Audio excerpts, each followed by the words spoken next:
வணக்கம் மக்களே, welcome back to நேற்று இன்று நாளை. இன்னைக்கு நம்ம வீடியோவில் ஒரு ஹெல்த்தியான கிரேவி ரெசிபி தான் பார்க்க போகிறோம். கருப்புளுந்து பாலக் வச்சு பண்ணக்கூடிய இந்த கிரேவி பார்த்தீங்கன்னா சப்பாத்தி கூட ஜீரா ரைஸ் கூட ரொம்பவே நல்லா இருக்கும். கருப்புளுந்து பார்த்தீங்கன்னா விமென் கேர்ள் சில்ட்ரனுக்குலாம் ரொம்பவே நல்லது. களி மாதிரி பண்ணி கொடுத்தா இப்போ இந்த காலத்து பசங்களாம் சாப்பிட மாட்டேன்றாங்க. இந்த மாதிரி ஃபேன்சியாக கிரேவி பண்ணி கொடுத்தோன்னா கண்டிப்பாக சாப்பிட்ருவாங்க. இதை நான் எப்படி பண்ணுங்கிறத பார்க்கறதுக்கு முன்னாடி நம்ம சேனலுக்கு நீங்கள் ஃபர்ஸ்ட் டைமாக வரீங்கன்னா மறக்காம சப்ஸ்கிரைப் பண்ணுங்க. முதல்ல ஒரு 3/4 கப் அளவுக்கு கருப்பு உளுந்த நல்லா வாஷ் பண்ணிட்டு ஊற போட்டுக்கலாம். உங்களால் ஊற வைக்க முடியலனாலும் பரவாயில்ல, நீங்கள் அப்போவே வாஷ் பண்ணிட்டு ப்ரெஷர் குக் பண்ணிக்கலாம். பட் ஊற வச்சு பண்ணீங்கன்னா உங்களுக்கு கிரேவி நிறைய காணி வரும். அரை உளுந்தா இருந்தால் தான் நீங்கள் உடனே அப்படியே கலைஞ்சி யூஸ் பண்ண முடியும். முழு உளுந்தா இருந்தால் நீங்கள் கண்டிப்பாக ஊற வச்சு தான் ஆகணும். இப்போ இந்த கருப்பு உளுந்த ப்ரெஷர் குக்கரில் சேர்த்துட்டு ஒரு 1/4 டீஸ்பூன் மஞ்சப்பொடி, தேவையான அளவுக்கு தண்ணி சேர்த்துட்டு நம்ம நல்லா சாஃப்டாக குழஞ்சி வர வரைக்கும் ப்ரெஷர் குக் பண்ணி எடுத்துக்க போகிறோம். வெளியில் பொங்கி வழியாமல் இருக்கிறதுக்கும் நல்லா வேகிறதுக்கும் நான் 1 டீஸ்பூன் எண்ணெய் சேர்த்துருக்கேன். இந்த கிரேவி இன்னும் ஹெல்த்தியாக இருக்கிறதுக்கு தான் நம்ம நிறைய பாலக்கீரை சேர்க்க போகிறோம். இப்போ கடாயில் 1லேருந்து 2 டேபிள் ஸ்பூன் எண்ணெய் சேர்த்துக்கலாம். எண்ணெய் சூடானதும் 1/2 டீஸ்பூன் ஜீரகம் சேர்த்துருங்க.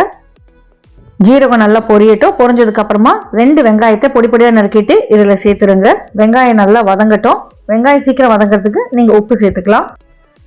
நல்லா பொடி பொடியாக நறுக்கி சேர்த்திங்கன்னா உங்களுக்கு கிரேவியோட நல்லா ஒத்து போகும். அடுத்ததாக காரத்துக்கும் ஃப்ளேவருக்கும் நான் 2 பச்சை மிளகாயை கீறிட்டு சேர்த்துக்கிறேன். இந்த மாதிரி நீங்கள் ஃபர்ஸ்டே பச்சை மிளகாய் சேர்த்துட்டிங்கன்னா ரோஸ்ட் ஆகி உங்களுக்கு நல்ல ஃப்ளேவர் வரும். அடுத்ததாக ஒரு 1/4 டீஸ்பூன் மஞ்சள் பொடி சேர்த்துக்கலாம்.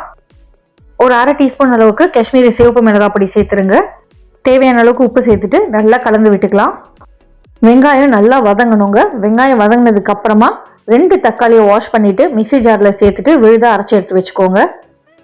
இந்த கிரேவியை நீங்கள் எண்ணெய்க்கு பதிலாக பட்டர்லேயே குக் பண்ணிங்கன்னா உங்களுக்கு இன்னும் டேஸ்டியாக இருக்கும்.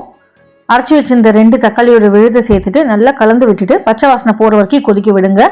ஸ்லோ ஃப்ளேமில் வச்சு நீங்கள் மூடி போட்டு வச்சிட்டிங்கன்னா தக்காளி உங்களுக்கு நல்லா வெந்து எண்ணெய் பிரிய ஆரம்பிக்கும். தக்காளி விழுது நல்லா திக்காகி டார்க் கலராக மாறிடும்.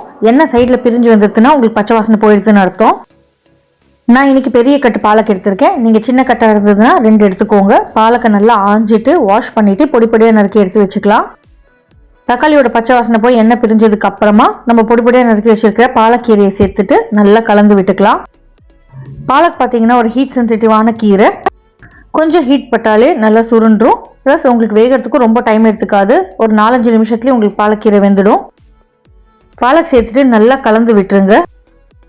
டார்க் கிரீன்லேருந்து உங்களுக்கு பழுப்பு கலராக மாறி வரும். இந்த ஸ்டேஜில் வேக வச்சு எடுத்து வச்சிருக்கிற கருப்பு உளுந்து நம்ம சேர்த்துக்கலாம். உங்கள் கருப்பு உளுந்து திக்காக இருந்தால் தண்ணி சேர்த்து டைல்யூட் பண்ணிக்கோங்க. உடனே வாஷ் பண்ணி வேக வைக்கிற கருப்பு உளுந்துக்கும் நீங்கள் ஊற வச்சு வேக வைக்கிற கருப்பு உளுந்துக்கும் நிறைய குவான்டிட்டி டிஃப்ரென்ஸ் இருக்குங்க. ஸோ டைம் இருந்தால் கண்டிப்பாக ஊற வச்சு பண்ணுங்க.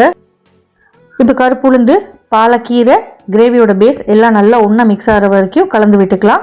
தேவைப்பட்டால் தண்ணி சேர்த்துட்டு இன்னும் நல்லா டைல்யூட் பண்ணிக்கோங்க. இந்த கிரேவிக்கு தேவையான அளவுக்கு உப்பு சேர்த்துக்கலாம். உளுந்து பார்த்தீங்கன்னா உங்களுக்கு நல்லா டைட் ஆகிட்டே போகும். அதனால கொஞ்சம் தாராளமாகவே தண்ணி சேர்த்து விடுங்க. ஒரு 10 நிமிஷத்துக்கு மூடி போட்டு நம்ம வேக வச்சுக்கலாம். ஃப்ளேம் லோக்கு வச்சுக்கோங்க. அப்பப்போ மிக்ஸ் பண்ணி விட்டுட்டே இருங்க. கருப்பு உளுந்து பார்த்தீங்கன்னா இடுப்புக்கு எலும்புகளுக்குலாம் ரொம்பவே நல்லது. அப்பப்போ உங்கள் டயட்டில் கண்டிப்பாக சேர்த்துக்கோங்க. 10 நிமிஷம் ஸ்லோ ஃப்ளேமில் நல்லா கொதிச்சதுக்கு அப்புறமா 1 டீஸ்பூன் கரம் மசாலா அப்படியே மேலே தூவி விட்டுக்கலாம். கரம் மசாலா சேர்த்துட்டு கலந்து விட்டுட்டு தாளிப்பு கொடுக்க போகிறோம். தாளிப்புக்கு பார்த்தீங்கன்னா நம்ம நிறைய பூண்டு சேர்த்து தாளிச்சிக்கலாம். அப்போ தான் வாசனையாக இருக்கும். கடாயில் கொஞ்சமாக நெய் சேர்த்துட்டு ஜீரகம், ஒரு 2 டேபிள் ஸ்பூன் அளவுக்கு பொடி பொடியாக நறுக்கின பூண்டு, அதுக்கப்புறமா கொஞ்சமாக மிளகாய் பொடி சேர்த்துட்டு நம்ம தாளிச்சிக்க போகிறோம்.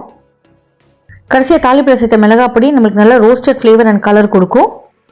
ரோஸ்டட் பூண்டு பார்த்தீங்கன்னா இந்த கிரேவியோட டேஸ்ட்டை நெக்ஸ்ட் லெவலுக்கு கண்டிப்பாக கொண்டு போகும்.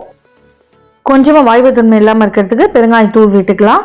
கடைசியாக ஃப்ரெஷ்ஷாக சாப் பண்ண கொத்தமல்லி இலைகளை மேலே தூவி விட்டுட்டு கலந்துட்டு நல்லா சூடாக சர்வ் பண்ணுங்க. சாப்பிட்றதுக்கு சூப்பராக இருக்கும். இந்த கிரேவியை உங்கள் வீட்டில் ட்ரை பண்ணி பார்த்துட்டு எப்படி வந்ததுங்கிறத எனக்கு கமெண்ட்ஸில் சொல்லுங்கள். இந்த வீடியோ உங்களுக்கு பிடிச்சிருந்தா நம்ம சேனலுக்கு நீங்கள் ஃபர்ஸ்ட் டைமாக வரீங்கன்னா லைக் பண்ணுங்கள், ஷேர் பண்ணுங்கள், மறக்காமல் சப்ஸ்கிரைப் பண்ணுங்கள். இன்னும் ஒரு நல்ல வீடியோவோட உங்களை நாளைக்கு சந்திக்கிறேன். Until then, take care. Bye bye. Thanks for watching. Have a great day.